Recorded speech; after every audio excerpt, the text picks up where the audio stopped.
અને મને માતાને લાંબો હાથ કરીને કે માં એ મેલડી આ તારો દીકરો આજ હું ટૂંકો પડ્યો હો અને બાહુડાના ટીપા પડે અને જો હામેલા વેરીને ઉભો ના ચીરું તો જગતની માલિપા મને મેલડીનો ખોટ લાગી જાય કે ગમે એટલા કેસ કેબડા થઈ જાય અને હાચા દિલથી મારી મેલડીની યાદ કરો અને કોર્ટની અંદર વકીલ બનીને જજને હાકે નહીં ને તો મારી મેલડીને ખોટ પડી હોય હો.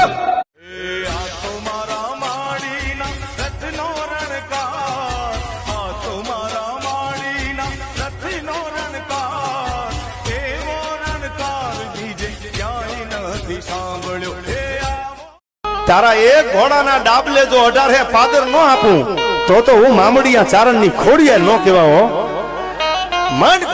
આ ઘણા એમ કેમ કે મારી પાસે 84 નું ખાતું છે. એ સાહેબ એક બેન ત્રણ મારી મેલડી પાસે એવા 56 ખાતા પડ્યા છે. હા 56 ખાતા મેલડી પાસે પડ્યા છે. 84 નું હોય 85 નું હોય